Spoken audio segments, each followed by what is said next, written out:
you, Bob? Nice to see you. Great to see you, Tony, and thank you for that really warm, wonderful welcome, but it's great to see you. Thank you, man. Well, you know what a difference you've made in my life and in so many others. I'm wondering if you could start at the 30,000-foot level for people and help them understand what really are stem cells and why are they so critical to our health? You mentioned 50% of medications don't do anything for people. Why did you pursue this direction, and what have you learned? So I think everybody knows we start out at the moment of conception as a single cell, right? The fusion of the egg and the sperm create a single, what's called a totipotent stem cell. And from that single cell, we give rise to trillions and trillions of cells which make up and assemble the human body. Now that starts at conception and carries on throughout our lifetime. I think everyone should appreciate that we are a machine, in essence, that's assembled from highly differentiated and specialized cell types, all of which originate from that single cell. Now, what makes that single cell so remarkable is the characteristic of stemness, which means that it reserves the ability to mature and specialize in a versatile way so that it can become a hair cell or a cell that occupies your heart or your brain. Each one of those have very different specialized functions. Now, what keeps us, now that you can imagine that from conception to creating the healthy newborn at the time of birth, that's just the start of the process of continually renovating and renewing yourself over time. And that process is driven by this remarkable type of cell called a stem cell, which can reside in any of the organs and tissues of our body. And it serves as what I like to call the regenerative engine that keeps us healthy and young. So think about it this way. Peter mentioned a moment ago that our biological software, which resides in the nucleus of every cell, has the instructions, has the information to guide every process in our lifetime, from growth to repair to reproduction. All of those processes are driven by the cells in our body, and those cells, like any other part of a machine, wear out. And when they wear out, and they wear out from either overuse, from injury, from disease like viral infections or exposure to radiation or whatnot, when they wear out, thank goodness, they get replaced. They get replaced by new cells that come from that stem cell population, and they take over and restore the functionality that's lost when a cell winds up sort of wearing out. All of this process is driven by stem cells. And what we have spent the last 25 years on is turning those stem cells into usable medicines to restore and augment our health through either preserving high performance mobility, which is a combination of muscle function and joint function and so on, high performance cognition, which is a function of your neurons in your brain working properly and all the supporting cells, high performance immunity, which is our best defense against disease, and that is constantly turning over and renewing, and high performance, what I call youthful aesthetics, which allows us to compete in society with all those younger guys out there who happen to have younger stem cells, but our stem cells can preserve that aesthetic as well. You know, Bob, you really gave me a great metaphor when we first met. You said, you know, stem cells are this magic formula that keeps rejuvenating us. But as you know, as you get in your late 30s, early 40s, that process changes. And you said it drops off the cliff. And the metaphor you gave me at the time, I don't know if you remember, was you said, imagine you got a mansion and you have this incredibly young, dynamic, brilliant staff. And what happens? Any mansion, things break down, but they immediately get fixed. You don't even notice it. But then as time goes by, your staff gets older. There's fewer resources. The resources break down. At some point, they get a little senile. They aren't doing the right thing. And the thing starts breaking down. You said that's aging. And so tell us about how stem cells can change that. And maybe one way to give people an understanding is tell them what you discovered with that original mouse study you did and how it blew your mind, what you discovered from that.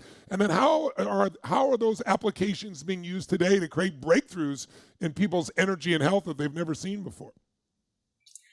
I remember that discussion, Tony, and we were talking about the fact that if we had a limitless supply of the building blocks of our body, we could constantly replace any of the elements of our bone or our skin or our liver or our brain. Every time it starts to wear out and function a little less effectively, just replace them, take them out and put a new set of cells in there to do the job. It's not any different. You know, Tony, you and I are big aviation aficionados. It's no different than how aviation has created such enormous industry-wide safety by always replacing parts that wear out before they wear out.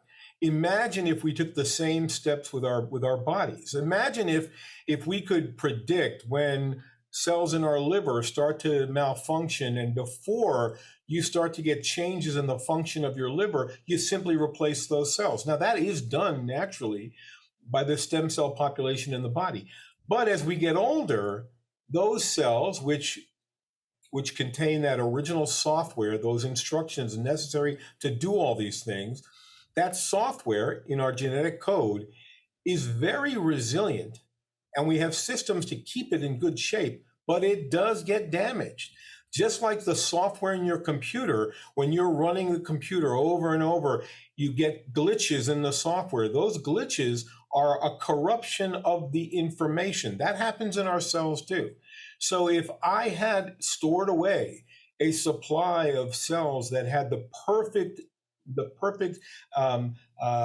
information content, and I could simply deliver those to replace anything which goes awry because of corruption, either from being injured or damaged by UV radiation or chemicals or viruses, then I could basically restore the same function to every organ and tissue as we age that we had during our youth.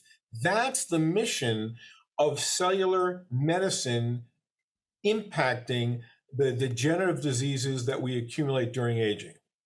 And Bob, can you explain to people how the heck I go down there, I got 3 days, I get IVs for 3 days, a couple of shots of stem cells, and instead of, 3 to 6 months of rehab and going through the surgery, my shoulder's perfect 3 days later. I mean, I couldn't believe it. How did it work? So, Tony, that is such a great question, because people have to understand we're still learning a tremendous amount about stem cells and cellular medicine. Cellular medicine is not a silver bullet that acts magically. What it really is all about is the fundamental biological processes that are pre-programmed as fundamental to stem cell activities. And one of the most important ones is they are very effective anti-inflammatories. They release chemicals, they release factors which suppress inflammation and stimulate the regenerative processes. That's why they're so useful even early on in people who get them, for example, for degenerative joint disease. You've all heard the stories of someone getting an injection. I'm an example of one who got an injection of newborn stem cells derived from the placenta into a very, very damaged shoulder that I hurt, just like you hurt your shoulders. And the almost immediate effect is that I suppressed the inflammation which was driving much of the pain.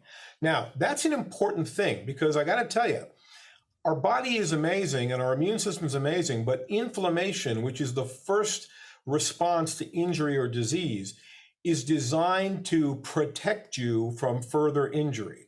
The reason you have pain is to tell your brain, stop using that organ or tissue, okay?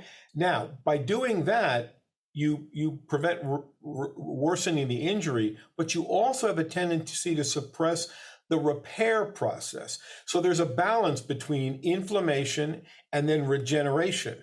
What we want to do is provide the cellular products that are both anti-inflammatory and pro-regenerative to augment and boost an individual's own capabilities. Now, some people, the folks who have great health, live long lives, don't appear to do much to enhance their health, but they just happen to live incredibly well, deep into their 80s, 90s, even beyond 100. Those are the folks who, underlying their genetics, have extremely powerful stem cell reservoirs in their body. And those reservoirs continually renew and renovate them during the course of their lifetime. And those are the folks who get by without having serious joint problems. They maintain their muscle mass, they maintain their cognitive function.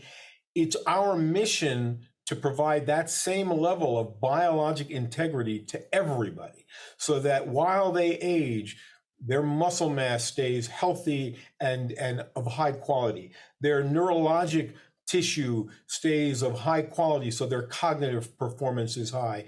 That their immune system is operating at peak efficiency to protect them against cancer and infectious diseases. And by the way, age is the number one risk factor for virtually every disease. Think no further than COVID, a principal risk factor that led to poor outcomes after COVID was advanced age. So if advanced age weakens the immune system, but we have a tool to reintegrate and re-strengthen the immune system, that will provide the protections that give younger people resistance to things like infectious diseases, cancer, et cetera. Bob, just a final quick question. I would go for an hour with you easily, but what are some of the things that people's minds would be blown that you've seen have happened with the use of stem cells? You and I have discussed this in great depth, but things that sound like miracles that are actually happening. And then lastly, what are the best kind of stem cells? Because they're not all equal, as you and I know. So first, give us some examples. What are some of the breakthroughs that you've seen that are mind-boggling in terms of people seeing a change after stem cells?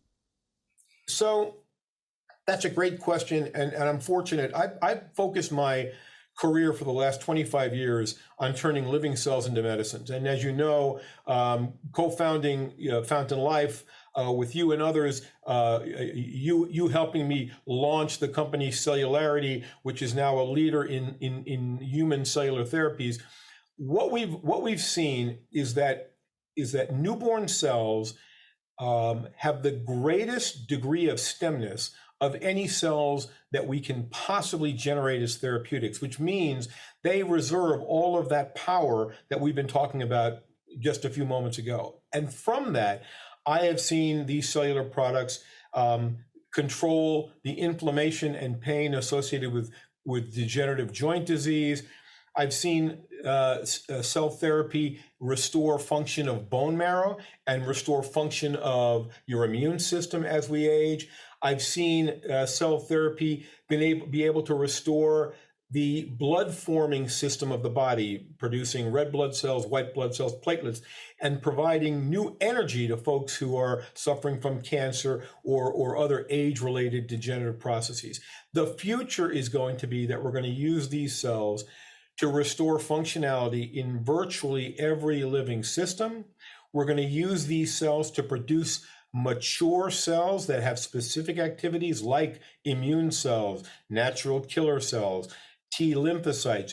We're going to make those cells from stem cells and then deliver them to augment performance of the immune system in patients. And as you and I have both experienced because of our history of orthopedic injuries, we can actually restore the integrity and the quality of the joints as well as the muscles which control those joints in order to get us back to a level of function that existed before we injured ourselves. That's just the tip of the iceberg, and I'm really excited that at our company, Cellularity, we are advancing the use of these unique cellular products into everything from treating serious cancers, serious immunologic disease, degenerative diseases, and soon the really terrible effects of chronic age-related degeneration. That includes, everyone knows, like macular degeneration. There's 5 patients that we did interviews with who had age-related macular degeneration, where progressively you're getting less and less eyesight. It can lead to blindness, completely turned around. Now, a 26-year-old woman who had multiple sclerosis who is now out on the ski slopes, to give you an idea. A young man that we interviewed from California that was in a car accident, couldn't raise his hands or arms after being in a car crash, paralyzed from the neck down. He now walks again. So it isn't a guarantee for everything, but it has produced miraculous results because it is the force of life being put back in your body. And again, it drops off the cliff in your 40s. So by the time you're 80, how far down is it when you're in your 70s or 80s? Your stem cell population has dropped by what? So we've shown that early in life, your stem cell population, for example, in bone marrow, 1 in 20 to 30,000 cells in the bone marrow of an infant is a stem cell. When you get to be 80, it's 1 in 30 million. So you have the 1,000-fold decline in the number of cells. And Tony, you made a very good point. Cellular medicine, like all medicines, okay, will have different effects in different patients. Not everyone is going to have the same kind of response. It's a function of their unique biology and the unique biology of the products. However, as a tool to include in healthcare and to include alongside other approaches, there's no doubt in my mind, I believe this completely, cellular medicine is here to stay, and it's going to greatly enhance what doctors and therapists can do to help us live better, healthier, longer lives. Let's give a big hand for Bob, everyone. Thank you, Bob. Thank you for joining us. Really appreciate it. I love you dearly, brother.